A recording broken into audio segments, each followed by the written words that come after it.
ఓం సదాశివసమారంభాం వ్యాసశంకరమధ్యమాం అస్మదాచార్యపర్యంతాం వందే గురు పరంపరాం.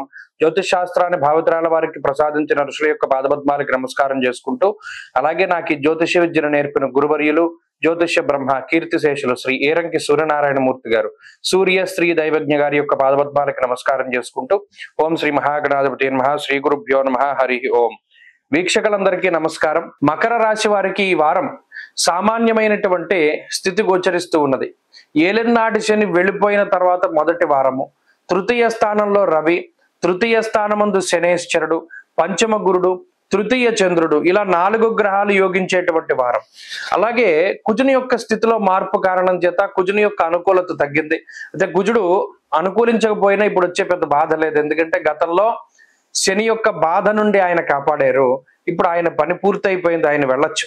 ఇక్కడ తృతీయ స్థానం అనగా ఉపజయ స్థానమందు రవి శనుల యొక్క కలయిక ఏదైతే ఉన్నదో అది ఆరోగ్యం, నిత్య సంతోషం, బంధుమిత్ర సమాగమ, అంటే నిత్యమైనటువంటి సంతోషానికి, ఆరోగ్యాభివృద్ధికి, ముఖ్యంగా ఐశ్వర్యాభివృద్ధికి, ఏదైతే జీవితంలో ఇప్పటి వరకు పడుతున్నటువంటి బాధలు ఉన్నాయో వాటి నుండి బయటపడడానికి తీసుకున్నటువంటి నిర్ణయాలన్నీ కూడా మంచి ఫలితాలను ఇచ్చేటువంటి వారంగా ఈ వారాన్ని చెప్పుకోవచ్చును.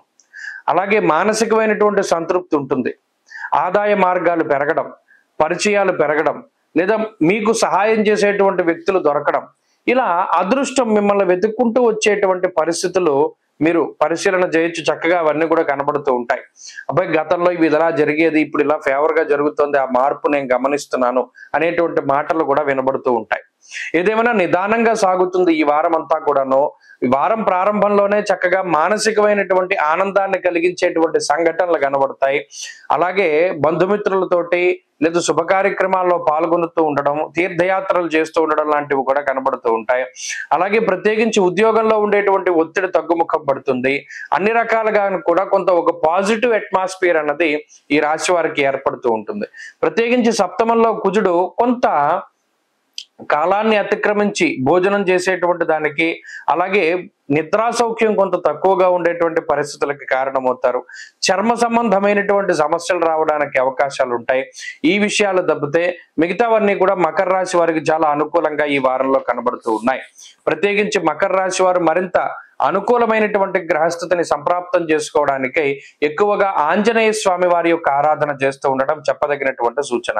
ఈ వారంలో కలిసి వచ్చేటువంటి రోజు శనివారంగా చెప్పవచ్చును. అదృష్ట సంఖ్య 5, అదృష్ట వర్ణము నీలము.